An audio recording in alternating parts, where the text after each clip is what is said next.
He was just a single dad working in a dusty garage. Until one quiet afternoon, a stranger walked in speaking French and everything changed. But what he didn't know was who had been listening. Before we dive into this unforgettable story about kindness, second chances, and the road back to believing in yourself, make sure to subscribe to the channel so you don't miss the next story that might just change the way you see the world. Now, let's begin. Single dad spoke fluent French to help a customer. He didn't know. The billionaire was right behind. The Colorado sky was already turning to ash gray when Luke Mitchell unlocked the rusty gate to Crawford Auto Lot. Morning chill clung to the air like a stubborn ghost, and the gravel crunched beneath his boots with the rhythm of routine. His hands were rough, calloused hands that once held books and chalk, now held wrenches and oil rags. But today they trembled slightly as he fished out the keys to the office. The smell of grease and old rubber filled the lot like a second skin, but Luke found comfort in it. It was predictable, honest, nothing like the life he'd left behind. He checked the service board, 3 scheduled oil changes, 1 engine diagnostic, and no promise of anything more exciting. Then he looked up and saw the car. It didn't belong. A sleek black Peugeot 504 parked neatly near the fence. Dust clung to its chrome trim, but the body was immaculate, too immaculate for this neighborhood. The type of car that whispered history in French and didn't ask for attention because it demanded it. And next to it, a woman. She wore a tan trench coat, cinched at the waist, her dark hair pulled back in a low twist. Her eyes, though she kept them shielded behind sunglasses, tracked every movement around the lot with quiet precision. Luke felt a twinge of curiosity but moved on. Rich folks came through sometimes. Most didn't stay long. But what stopped him wasn't her. It was the man standing awkwardly near the front desk inside the office, a man flipping through papers, clearly lost and increasingly frustrated. His accent was thick. French. Pardon, the man muttered to the receptionist, a high school intern named Tyler who looked like he'd rather be anywhere else. Je cherche un véhicule d'occasion, mais je ne comprends pas. His voice cracked with effort. Tyler looked up, panic already blooming in his eyes. Sir, I don't know what you're saying. Like Google Translate? Luke walked in, wiping his hands on a rag, and then, without thinking, spoke. Il cherche une voiture d'occasion, he said, his voice calm, fluent. Peut-être je peux aider. The man turned, startled. Ah, vous parlez français? Mon Dieu merci, Luke gave a half smile. Un petit peu, he lied modestly. In truth, French had once been his world. Before grief. Before Emma. Before life had demanded he trade poetry for power tools. He stepped forward and began translating, helping the man find a reliable sedan in his price range, explaining mileage maintenance, and the kind of things that matter when you're buying your first car in a foreign land. For 10 minutes the lot was alive with a language Luke hadn't spoken in years, and yet it poured from him like it had been waiting in the wings all this time. The Frenchman, Henri, a retired teacher relocating to America to be near his grandchildren, thanked him profusely.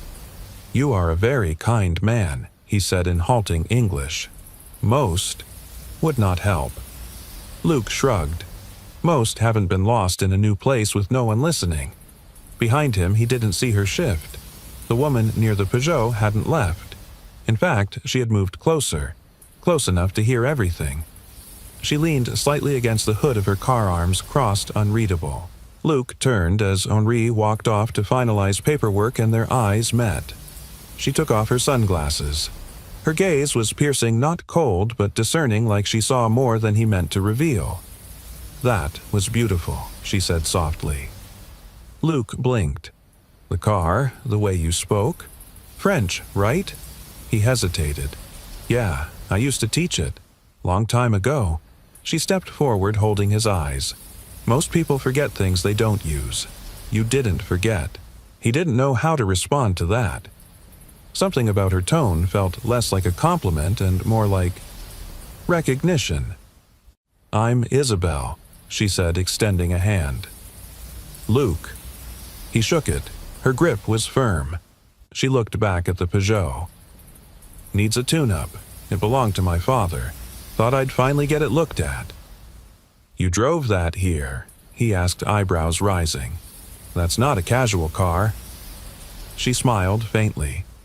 No, it's not. Neither was he. Luke walked around the car, fingers brushing along the fender. French engine. You won't find many who know how to handle this anymore. You do? She asked. I can try, he said. I've fixed worse. You leave it here or I can wait. I cleared the morning. He paused, measuring her. She didn't look like she came from this town. Didn't act like it either. But there was no condescension in her eyes. Just curiosity. He nodded toward the bay. I'll pull it in. As he opened the garage door and guided the car inside, Emma arrived at the lot on her bike, her backpack bouncing. Hi, Dad, she called. Luke waved. Stay clear of the tools, Peanut. She rolled her eyes like any 9-year-old would. I know. Isabel watched her, something softening in her face. Your daughter, Emma. She reads better than I did at her age. Smarter, too. I believe it. Isabel glanced around. This place, it's not what I expected. Most things aren't, Luke said, crouching to examine the undercarriage, and then, just as he pulled off the oil cap, he heard her say quietly, You helped that man. Like it was second nature. Do you ever miss it? Teaching. He froze. That question hit deeper than she could have known. Luke stood slowly, wiping his hands. Every single day. She didn't push, she just nodded. Some things are worth remembering. Their eyes met again. In that moment, the garage wasn't just a garage, it was a place where the past knocked on the door of the present and waited to be let in. And somewhere behind her calm, measured demeanor, Isabel knew she had found exactly what she came looking for. She just hadn't expected it to speak French. The sun had climbed higher by the time Luke slid the jack under the Peugeot. It creaked a little under the weight, the old French frame resisting movement like a stubborn ghost of the past. Just like its owner. From where Isabel stood near the tool bench, she looked out of place, not in the way that screamed money, but in the way that suggested purpose, like she belonged somewhere else yet was entirely intentional about being here. She studied the garage with quiet interest. Rusted license plates lined the far wall.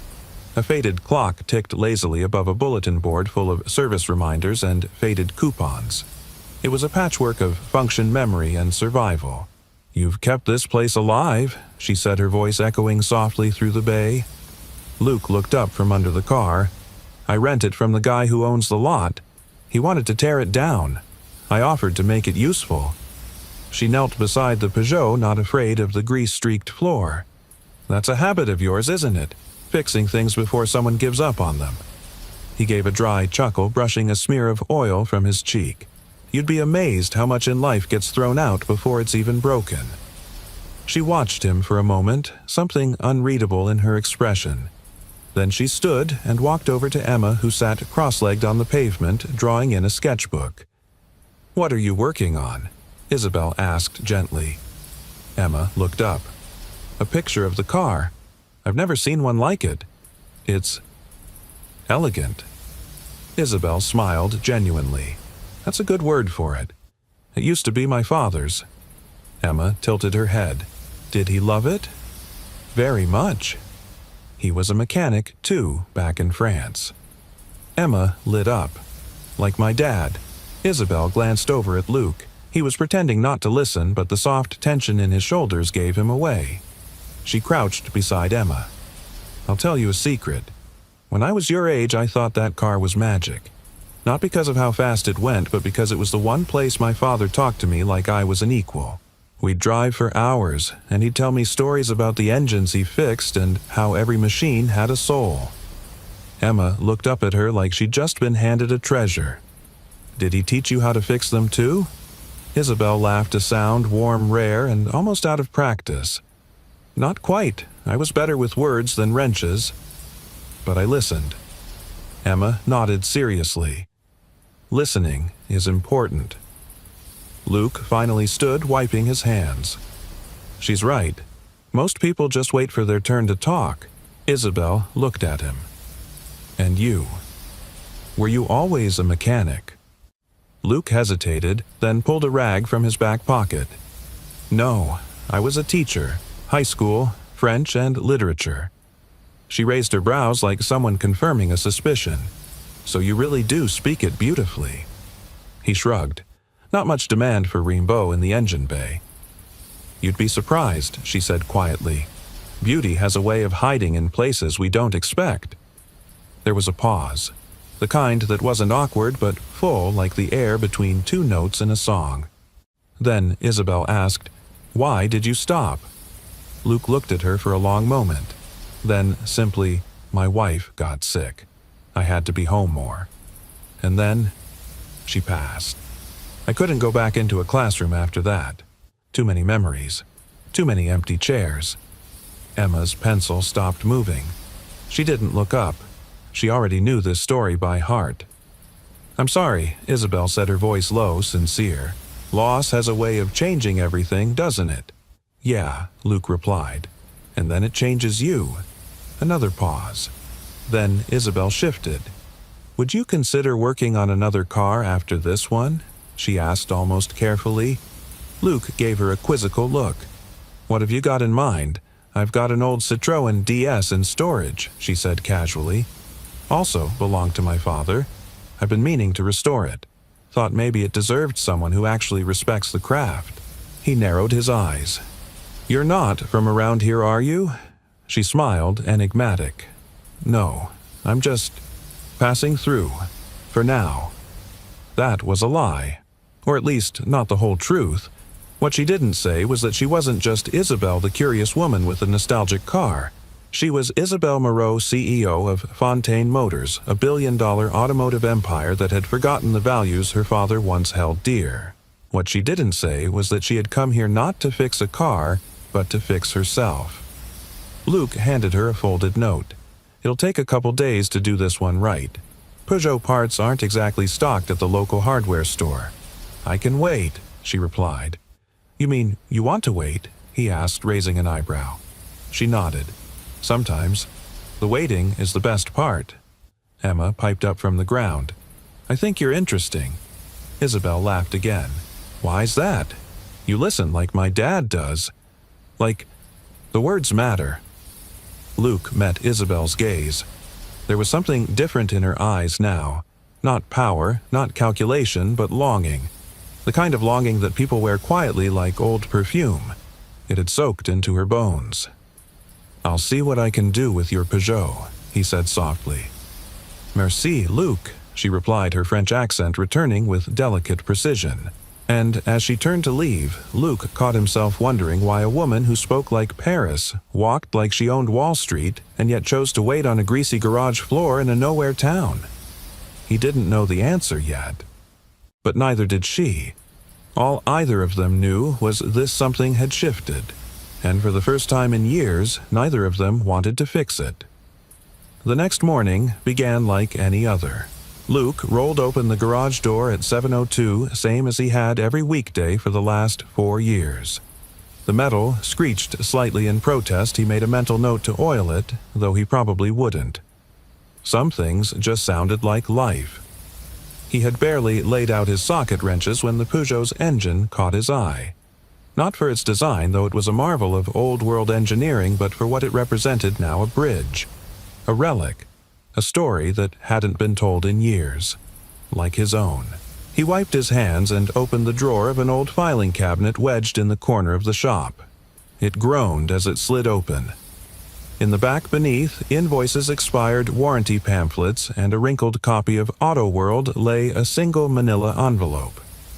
He hadn't touched it in almost 5 years. He pulled it out, the dust of time clinging to the seal.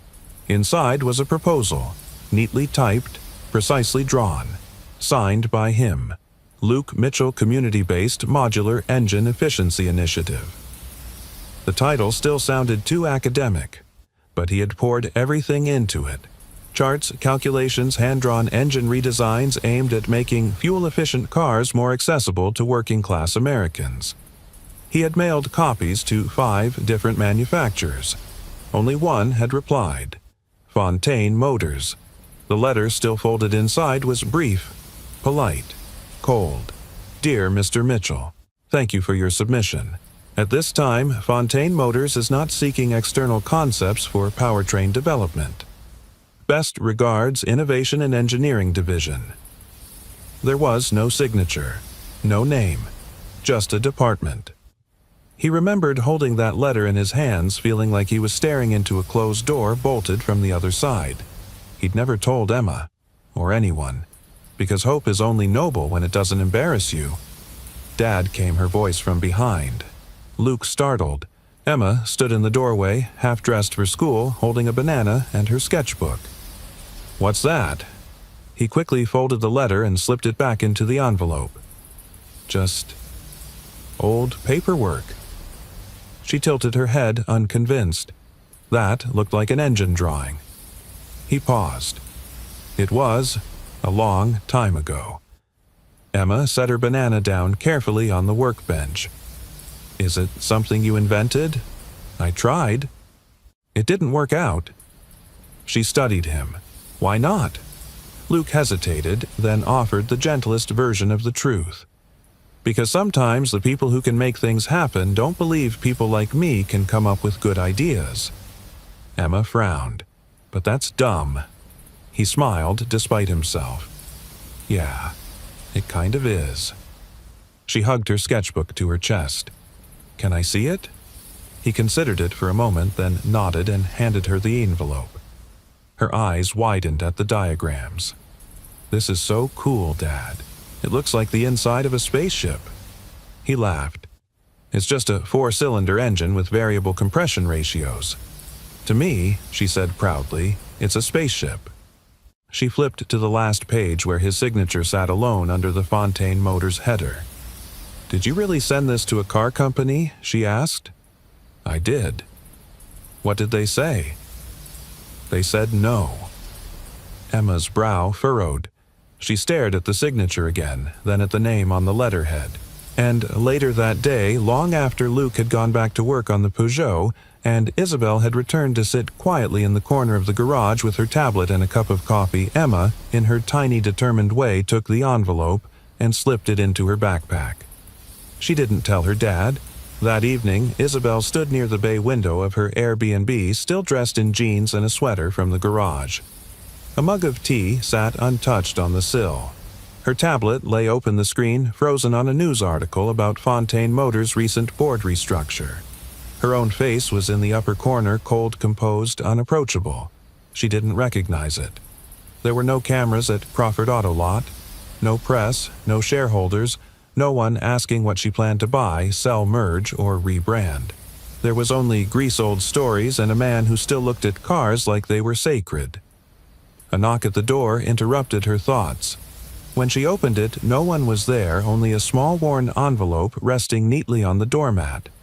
Inside, the proposal, Luke's name, the Fontaine letter, and a sticky note. My dad made this. He thinks it doesn't matter anymore, but I think you might be the kind of person who knows it still does. Isabel stood frozen for a long moment, heart pounding in a way she didn't expect. She stepped back inside and sat, slowly opening the proposal again. The designs were rudimentary but brilliant. Not groundbreaking in a corporate sense, but honest, intentional human. The kind of solution her father would have loved. The kind of thinking Fontaine Motors hadn't touched in years. A tear slipped down her cheek before she realized it. She wasn't just looking at an engine.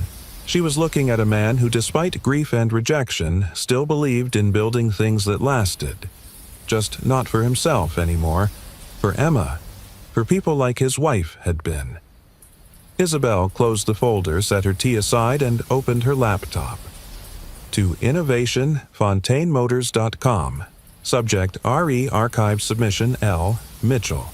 Requesting immediate access to submission records for community-based efficiency initiatives from 5 years ago. Priority high. She paused. Then typed, also send me the name of whoever issued the rejection response. I'd like to talk to them personally. And just like that, two stories began to unearth themselves, one mechanical, the other personal. One hidden in a drawer, the other buried in a heart too used to disappointment. But both were about to be seen again. And that sometimes is where healing begins. The storm rolled in from the mountains like a brooding animal, slow and heavy. By dusk, the sky had darkened to a dusky bruise, and lightning stitched the horizon with silent flashes. Luke had just finished bolting the garage door shut when the first drops of rain began to fall, fat cold splashes that turned the gravel to mud and painted the concrete slick. He was halfway to his truck when headlights swept across the lot, cutting through the downpour. A car, not just any car, the Peugeot. It shuddered slightly as it pulled up, its old wipers working in desperate rhythmic arcs. The engine sputtered, once coughed, then died completely. Luke blinked. What was Isabel doing? Driving that antique in the middle of a thunderstorm. He jogged over as she stepped out, soaked in seconds, clutching the steering wheel one moment and an umbrella the next. She didn't open it. "Are you out of your mind?" he called through the wind. She laughed, a short, breathless sound. Apparently, Luke opened the passenger door. "Come on, before you catch pneumonia." Inside the garage, the storm raged like a freight train, the metal roof booming with each drop, thunder shaking the beams. Isabel stood dripping near the entrance arms, folded her sweater, clinging to her frame. "The brakes locked halfway down the ridge," she said. Then the lights started flickering. "I thought I could make it here." Luke grabbed a towel from the shelf and handed it to her. "You shouldn't be driving that car at all, not yet. It's not ready." She took the towel without comment, drying her face and hair with slow, methodical movements. He opened the hood of the Peugeot and leaned in. "Water's gotten into the electrical panel. We'll have to wait for it to dry before I can see how bad it is." She nodded. "I didn't know where else to go." The words landed between them like a confession. Luke looked at her, then really looked. Her eyes, always so composed, were glassy now, not from the rain, but from something older, deeper. He stepped away from the car and pulled out two metal folding chairs from the back wall. "Come sit. You look like you've been carrying something heavier than a busted brake line." They sat in the dim light of a single hanging bulb, the storm still moaning beyond the walls. The garage smelled of wet asphalt and something softer, jasmine from her hair maybe. She took a breath. "You were right. I'm not from around here. I figured. I grew up in Paris. My father was a mechanic immigrant from Marseille. He taught me about cars before he taught me about people. Said they were easier to understand." Luke smiled faintly. "He sounds like a smart man." "He was," she said. "He passed when I was 19. Heart failure.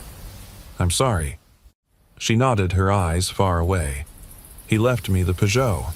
I didn't drive it for 10 years. Couldn't. Then one day I realized I couldn't remember the sound of his voice, only the sound of the engine when he drove." She paused, then added, "So I started it again." The storm quieted, as if listening. "I work for the company he once admired," she said. "Fontaine Motors." Luke froze. "I'm not just passing through," she continued. "I came here because I needed to see what the world looks like outside boardrooms and digital dashboards. I needed to know if anyone still thinks the way he did, if anyone still believes machines should serve people, not just profits." Luke's throat tightened. "That's why you brought the Peugeot here." "No," she said. "I brought the Peugeot here because my father believed in fixing things. But I stayed because you do too." He didn't know what to say. For a long moment, the silence between them grew thick with unsaid things. Then she added softer, "Now I read your engine design." Luke stiffened. She looked at him with open honesty. "Your daughter sent it to me." He exhaled, leaning back in his chair. "Of course she did. I thought she was just a bright, curious kid. But then I saw your name on the blueprint. I checked the archive. Your proposal was dismissed 5 years ago with a generic response. I'm ashamed to say I signed it." Luke turned to her, slowly, stunned. "You what? I didn't read it then. I read it yesterday." And I cried. Because your design wasn't just smart, it was generous. You wanted to build something that helped people live better. It wasn't enough, he said quietly. At least, not back then. No, she corrected. It was enough. The system wasn't. But that can change. Rain hammered harder for a moment, like punctuation. She leaned forward, elbows on her knees, voice trembling now. I don't want to run a company that forgets people like you exist. People who create quietly without expecting recognition. I need your help. Luke stared at her, torn between disbelief and something dangerously close to hope. You're serious, he said. I am. You want a mechanic who gave up teaching to raise his daughter and hide in a garage to help you change the course of a billion-dollar company. I want you, she said. Not because of your resume, but because you remember what my father taught me. That machines like people only work when we take the time to understand them. Luke felt the edges of his old self stir. The one who used to believe in systems, in schools, in change. The one who used to believe he could matter. A small smile touched his lips. You know this is crazy, right? She smiled back, misty-eyed. So is driving a Peugeot in a thunderstorm to find a stranger with oil on his hands and answers in his heart. They sat there, neither moving, as the storm finally began to ease its fury, replaced by the quiet hush of dripping eaves and distant thunder rolling away.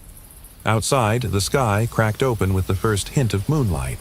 Inside, two people who had spent too long holding their breath finally began to exhale. And somewhere deep in Luke's chest, something unlocked, not with the wrench of force, but with the grace of being truly seen. The storm had passed, but its echo lingered in Luke's bones. By morning, the garage was warm with sunlight slanting through the windows, yet everything felt hushed, like the day had paused to see if he would move. He hadn't slept much.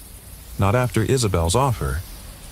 Not after watching her walk into the rain-soaked night, her eyes full of conviction and something else he didn't dare name. He stood at his workbench, now holding a coffee cup gone cold, staring at the blueprint Emma had laid out again, his blueprint. The same one he had folded away 5 years ago and told himself to forget. It wasn't that he didn't believe in it. He just didn't believe anyone ever would. That had been safer. Behind him, Emma was humming softly, swinging her legs over the stool beside the workbench, coloring in a crayon sketch of the Citroën DS Isabel had mentioned. She looked up with a grin. I named her Lumi. Lumi, he asked, amused. Short for La Lumière, it means the light, right? He nodded, smiling, despite himself. Good memory. I think she's fast, but also kind. Emma added seriously, holding up her drawing. Like she could win a race, but she'd stop if someone got hurt. Luke blinked, heart catching on something small but sharp. Isabel had said she wanted his help, wanted his design, wanted him. But that world wasn't his. Not anymore. He was a man of socket wrenches, not stage lights. Oil-stained shirts, not press releases. His world was steady because he kept it small. Contained. Safe. Later that afternoon, he heard the familiar hum of tires on gravel, the unmistakable purr of French engineering. He didn't look up until he heard her voice. I didn't want to assume you'd call. Isabel stood in the doorway of the garage wearing jeans, a navy blazer, and a quiet hopefulness that made her seem younger somehow. She wasn't dressed like a CEO today, just a woman with something to offer and something even bigger at stake. Luke set down the carburetor he was cleaning. I thought about it. A lot. And I can't do it. Her face didn't fall, but the light dimmed just a fraction in her eyes. Because of what happened before, no, he said gently. Because of what would happen now. He walked around the workbench, wiping his hands. I appreciate what you're trying to do. I really do. But that's not my world. I don't wear suits. I don't speak in front of crowds. I change spark plugs and balance brake lines and make sure my daughter gets to school with her homework finished. She's proud of you, Isabel said. You know that, right? He smiled, pained. That's why I can't put her through it. I can't chase something again and come up short. There was a beat of silence broken only by the ticking of the garage's old wall clock. You wouldn't be chasing anything, Isabel said at last. You'd be leading. I'm not a leader, he said quieter now. I'm a mechanic. She stepped forward. Then, let me tell you something only a mechanic would understand. The smallest, quietest part in an engine can change how the whole thing runs. It doesn't need to be big. It just needs to work.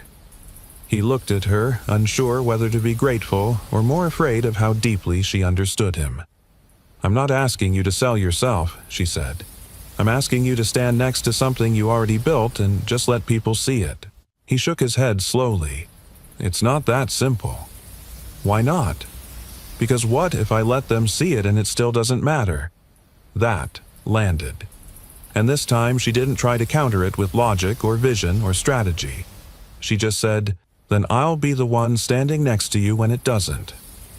Those words hit him harder than any rejection letter ever had. But before he could speak, another voice cut through the stillness. Emma. She stood at the entrance to the garage, clutching her drawing like a flag. Her face was flushed, her eyes bright. You have to go. Luke blinked. Emma. No, Dad. You have to. You have to show people your design. You always tell me to try, even if I'm scared. Even when I think it won't work. She crossed the floor, holding out the drawing of Lumiere. You told me we're not what we lose. We're what we build. So, go build something. Luke looked down at the picture. The lines were crooked, the coloring uneven. But it was radiant. Hope in crayon form. He knelt in front of her heart, full to the brim. You believe I can do this? Emma nodded, fierce. I know you can. Isabel said nothing. She didn't need to. Her eyes shimmered with unshed tears, and he could tell this moment this was why she'd come. Not for the blueprint, not for the brand, but for this to witness a man rediscover his own voice, spoken not in French, not in engineering jargon, but in the language of a father who wanted to show his daughter what it looked like to believe in yourself again. Luke stood slowly, breath steady now. He looked at Isabel. I'll need a clean shirt, he said. She grinned. We can find you one. And a haircut. Definitely. He exhaled, still unsure, but no longer afraid. I'll go, he said. But not because I'm trying to be someone else. Good, Isabel whispered. Because I didn't fall for someone else. There it was, accidental, unexpected, irretrievable. Luke's eyes widened slightly. But Isabel didn't flinch. Neither did Emma. And for the first time in a long, long time, Luke Mitchell stepped toward something uncertain, not with caution, but with conviction. He didn't know what the stage would look like, but he knew what he stood for. And this time, he wouldn't hide. The Fontaine Motors Tech Expo was held at a converted train depot in downtown Denver, vaulted steel beams, skylights that poured light like theater spotlights, and a buzzing energy that hummed beneath every polished surface. Executives mingled in tailored suits, engineers hovered near prototypes, and PR assistants fluttered like moths with Bluetooth earpieces. Luke stood outside the glass doors, adjusting the stiff collar of a white dress shirt Isabel had helped him pick out just that morning. His boots were polished, but still boots he'd refused to wear anything that didn't feel like his own skin. His palms were slick with nerves. Beside him, Emma straightened the lapels of his coat with both hands like she'd seen in some movie. You look like someone who knows things, she declared proudly. I'm someone who knows things, he said with a nervous smile. Isabel joined them, stepping out from the shadows of the entryway. She wore a charcoal gray suit, understated but sharp, her dark hair pulled back in a sleek twist. The woman before him looked like a CEO again, poised, deliberate, powerful, but her eyes softened when she looked at Luke. They're ready, she said gently. I'm not, he replied. Doesn't matter. Come anyway.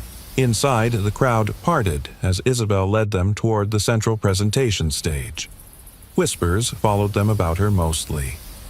Isabel Moreau hadn't been seen in public for months, and now she was showing up at her company's own event with a mechanic and a little girl. The PR team rushed to her side. One young assistant leaned in. Do you want us to announce Mr. Mitchell's credentials? Isabel shook her head. No, He'll speak for himself." Luke turned to Emma. "You okay?" She gave him a confident thumbs up. "I got this. You're not the one going on stage. I still got this." Luke's throat tightened. They stepped up together. The room went still. Isabel took the microphone first. "Thank you all for coming," she began. "You expected to hear from my engineers, my designers, my analysts. Instead, I'd like you to hear from someone who until last week didn't even own a suit jacket." Polite laughter. She glanced at Luke. "But he does own something more valuable, an idea, a vision, and a reason that's far too rare in this industry, people first." She turned to him, offering the mic. Luke stepped forward. For a moment, he said nothing. Just let the silence hold. Then, slowly, he began. "My name is Luke Mitchell. I used to be a teacher. I'm a single dad. I've worked out of a garage behind a used car lot for the last 4 years, and I'm standing here because I once mailed a blueprint to this company.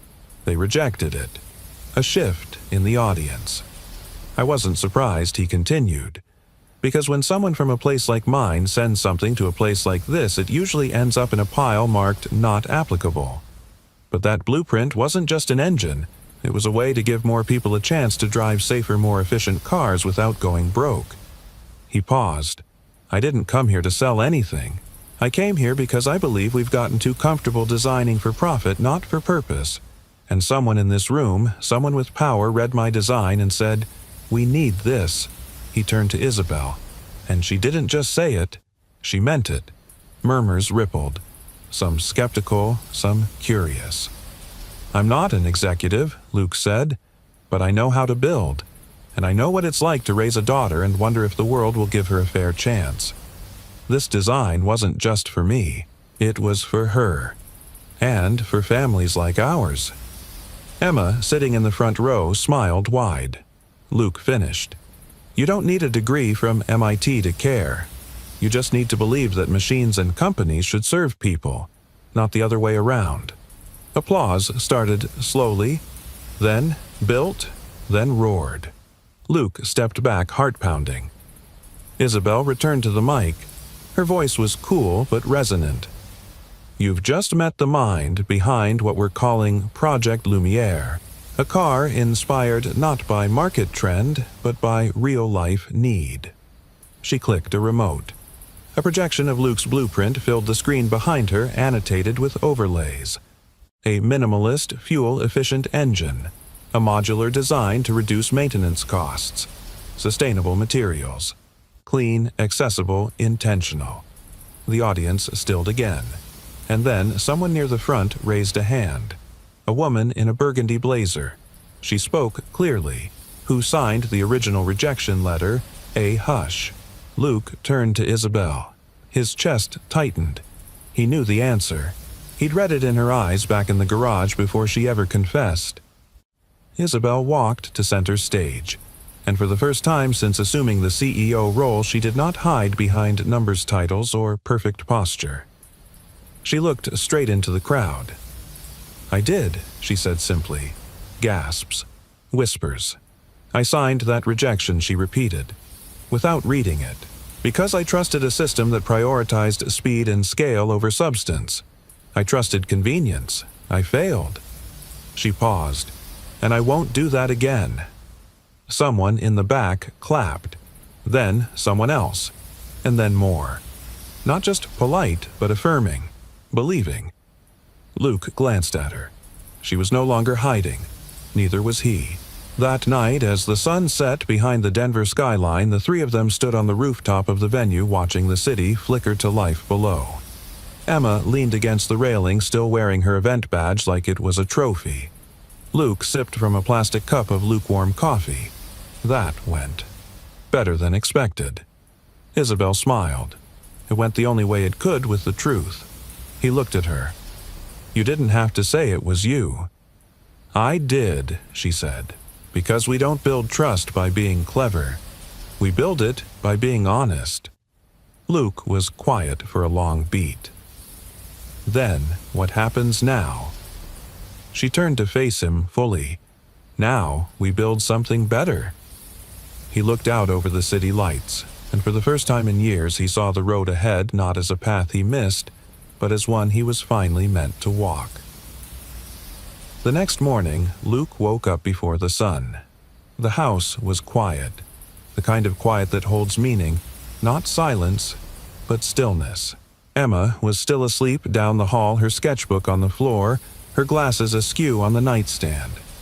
The soft hum of the refrigerator was the only sound in the house save for Luke's steady breath as he stood in the kitchen staring at the blueprint spread out on the table. It looked different now. Not physically same paper, same lines, but emotionally. Once it had been a symbol of rejection, then regret. Now, somehow it felt like hope. He traced the corner of the page where Emma's handwriting still clung to the sticky note she'd attached when she secretly sent it to Isabel. "My dad made this. Please read it with your heart."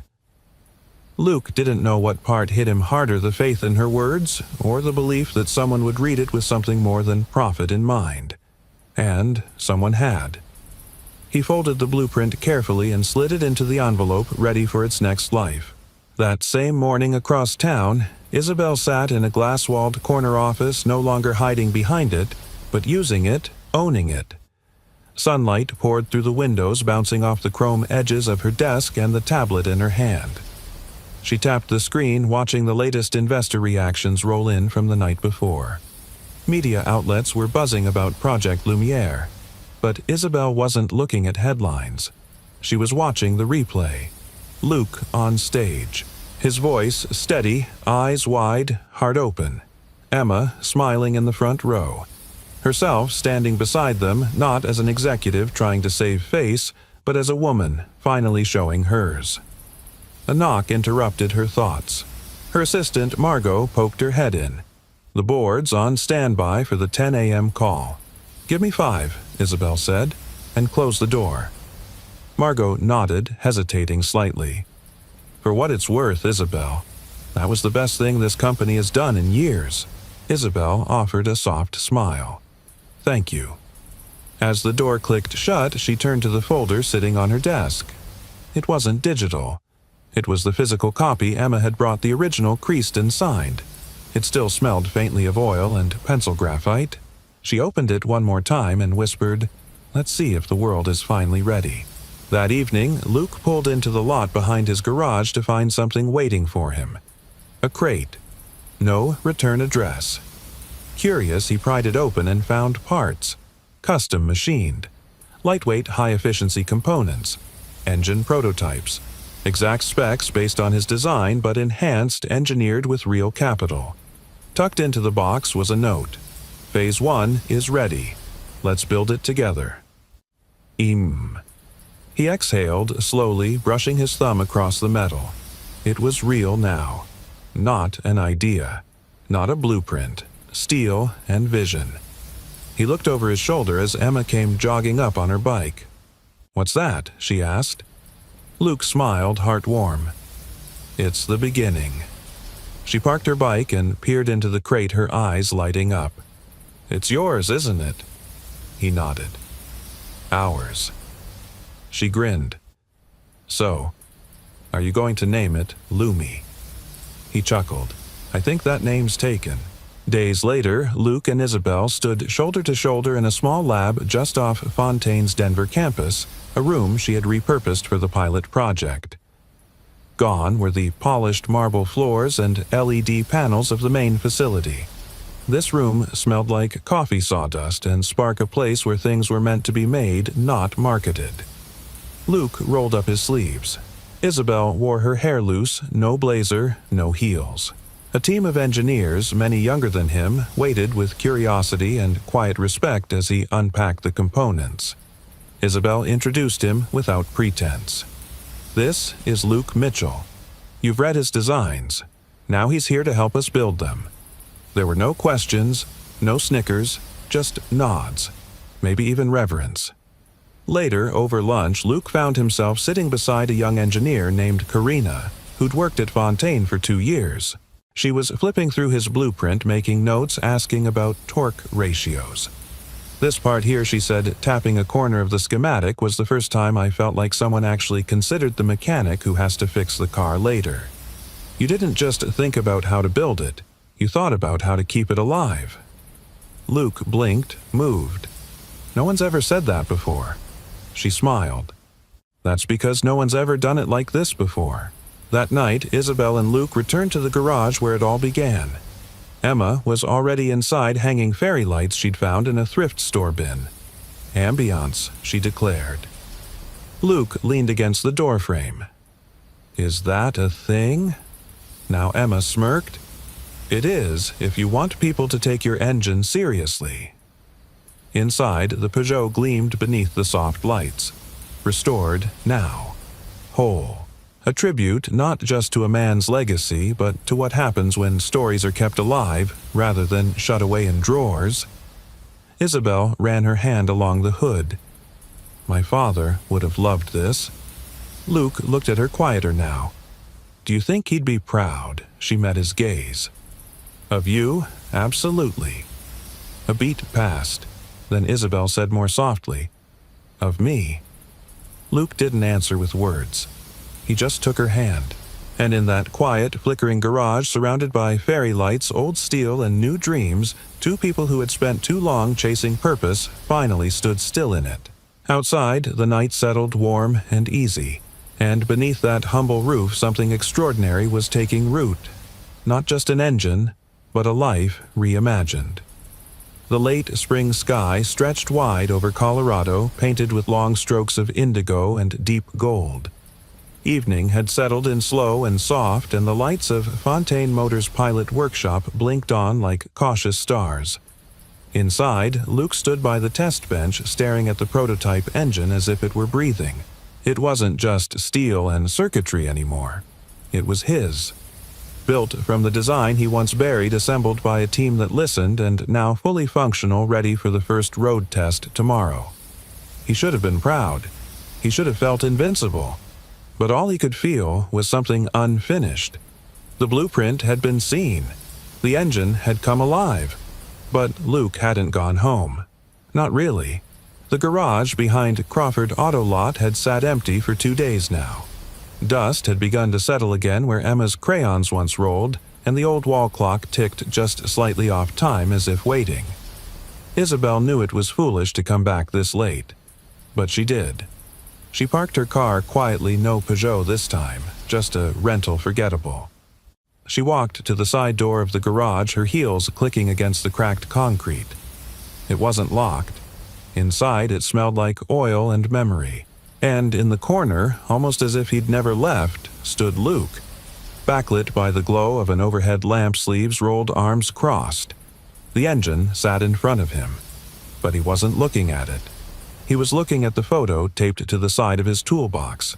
A picture of Emma, maybe 7 years old, holding a tiny wrench and beaming. Isabel didn't say anything. She didn't need to. He turned slowly as if he'd been expecting her. Maybe he had. What are you doing here? He asked. I should be asking you that, she replied, stepping in. He nodded toward the engine. It didn't sound right at high RPM, nothing major, just needed space to think it through. She crossed her arms, mirroring him. So you drove 2 hours to stand in the past. He smirked, faint. The past is the only place quiet enough to think. She moved closer. And what did you think about? He hesitated. Then, whether I belong where I'm going, or if I just got lucky stumbling in. Isabel exhaled. You didn't stumble, Luke. You walked in. You just didn't realize the ground was yours to begin with. He leaned against the wall, arms hanging loose now. Everyone at Fontaine respects me. But that kind of respect, it's fragile. One mistake, one slip, and I become the mechanic experiment again. You're more than that. I know that, he said quickly, then softer, but knowing doesn't always silence the echo of being underestimated. Isabel stepped closer, her voice steady. Then, let me say it again, louder than that echo. You do belong. Not because you've earned it, not because you fixed a car or delivered a speech, but because you never stopped building, even when no one watched. Luke looked down, silent. She added, and Emma, she sees it. She doesn't admire you because you're on a stage. She admires you because you didn't let disappointment end your story." He met her eyes. "And you? What do you see?" She didn't blink. "I see the man who reminded me why my father fell in love with engines. Why I did too." He swallowed hard. "You say things like that and then expect me to go back to being professional." She stepped into his space, smile tugging at the corner of her mouth. "Maybe I don't want professional anymore." Their breath met in the middle, but instead of a kiss, she did something else. She handed him a folder. Thick, heavy. "What's this?" he asked. "Final board approval. Full green light for Project Lumiere's first production run. You're officially named co-lead designer."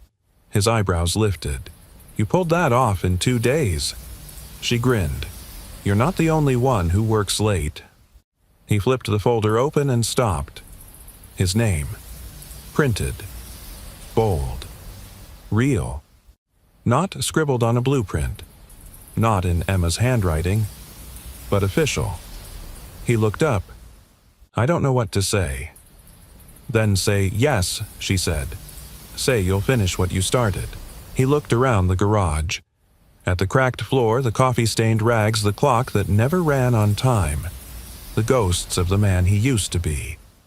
Then he looked at her, at the woman who saw not just what he built, but why he built it. He closed the folder and smiled. "All right," he said. "Let's build a future that doesn't forget where it came from." Isabel took a breath as if letting go of years she didn't know she'd carried. "One condition." He tilted his head. "Yeah, you let Emma name the first model." Luke laughed. "She already has. Lumiere." "Well," Isabel said, brushing a hair from her face, "then I suppose we better make sure it shines." He looked around the room once more, then reached up and shut off the lamp. Together they stepped into the night, not as inventor and executive, not as project leads, but as two people who had finally stopped running from the lives they thought they couldn't have and were now quietly, fearlessly claiming them. They gathered just before dawn. The test track outside Fontaine Motors Design Campus stretched wide and empty, slick with morning dew. Floodlights bathed the curved asphalt in silver blue light while the wind carried the clean scent of spring. Luke stood at the far end of the track beside the car. His car, no theirs. It sat like a sculpture in the pre-dawn quiet, low to the ground, its matte silver body catching the first hints of day. The grille had been subtly reimagined to resemble a smile. Not aggressive, not flashy, just honest. Beneath the hood, Luke's engine, the modular, efficient, serviceable design he once thought would never matter, waited. And stenciled across the tail in elegant script was the name Lumiere. The name Emma had given it in crayon. The name the board had approved unanimously. The name that meant light in both French and the heart. Behind Luke engineers, adjusted equipment cameras rolled and reporters scribbled. There would be an official press release later, of course. But this moment wasn't for them. This was for something else entirely. Emma raced up in her oversized Fontaine windbreaker, her pigtails bouncing. "You're driving it, right?" Luke chuckled. "I wasn't planning to." "You have to," she insisted. "You made it." He raised an eyebrow. "You mean, we made it?" She beamed, then reached into her backpack and pulled something out. A tiny, folded piece of paper. "What's that?" She handed it to him. "It's the last page of your blueprint. You never finished it." "So I did." He opened it. In her neat block lettering it read, "Final note. This design is built not for profit, but for people. For the moms who work 2 jobs. The dads who teach their daughters how to drive. The families who need to go somewhere better. This engine is for them. And also for my dad, who never stopped building, even when no one believed." Emma Mitchell, age 9, 3 to 4. Luke felt something catch in his chest. He closed his eyes for a moment, breathing her words in like medicine. Then he looked up to see Isabel walking toward them, clipboard in hand, her usual suit replaced with jeans and a leather jacket. She stopped in front of him, a smile tugging at her lips. "You ready? I don't think I've ever been," he admitted. "But I'm still here. That's what matters." A few feet away, the PR coordinator called out, "Test run in 3 minutes." Luke turned to Isabel. "Are you really letting me drive it first?" "Of course," she said. "It was born with your hands." He glanced at the small crowd gathered at the edge of the track. Engineers, managers, board members, even a few early arriving interns. Not one of them doubted him now. Not after the presentation. Not after the build. And not after they'd seen how he led, not with ego, but with empathy.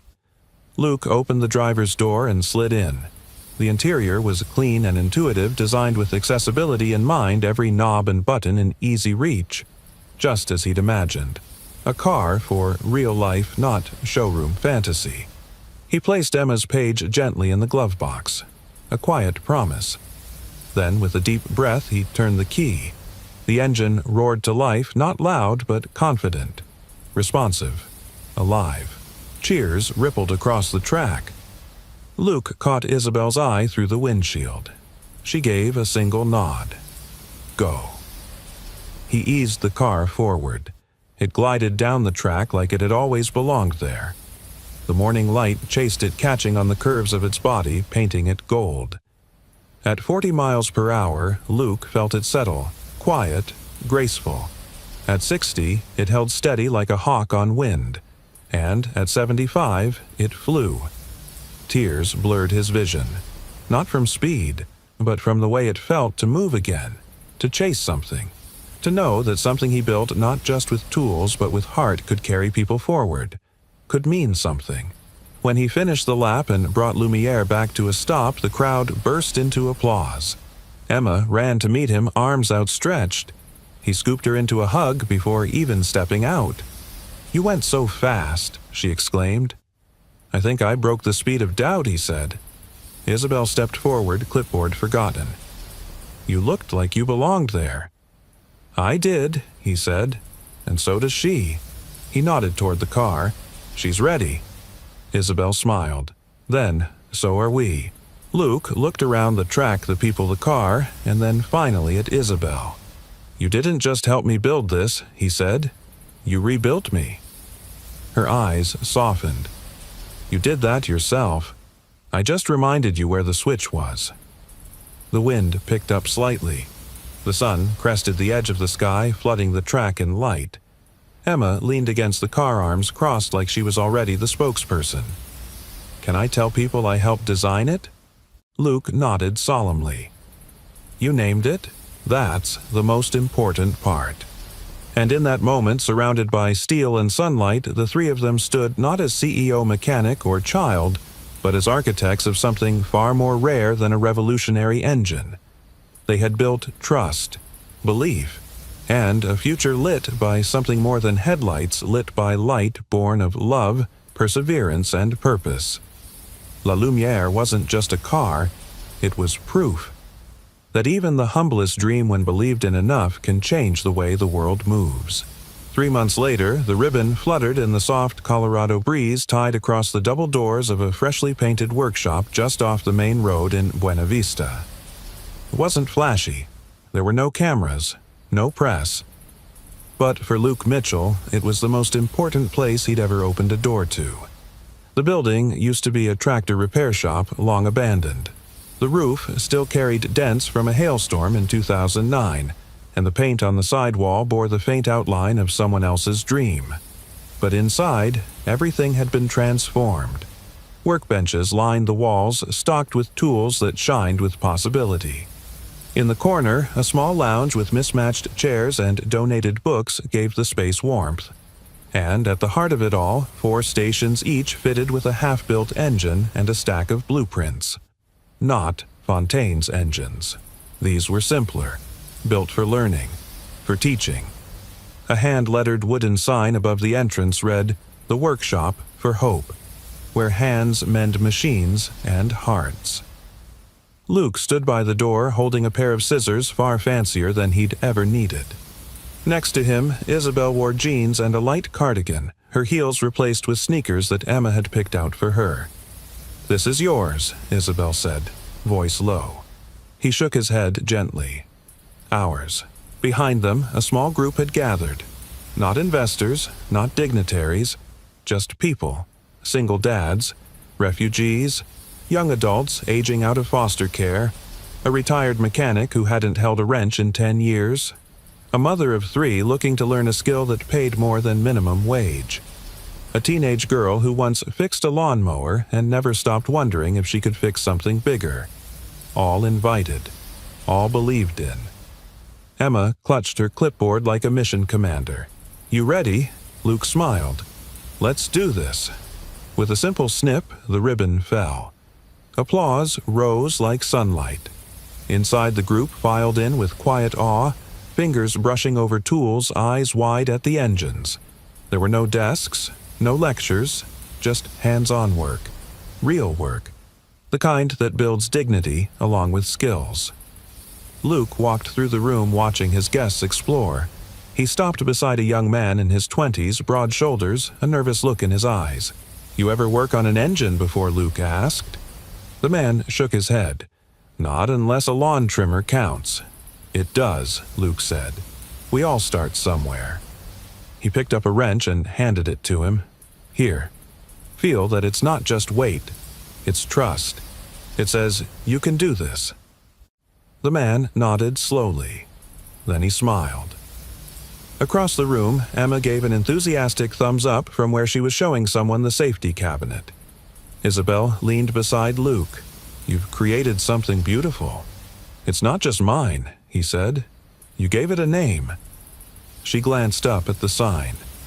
"I remember when you didn't even want a spotlight." "I still don't," he said. "But I'm learning there's a difference between hiding and honoring what matters." She looked at him. "And what matters most?" Luke turned to her fully, no hesitation this time. "You. Her. This." She smiled. "Good answer."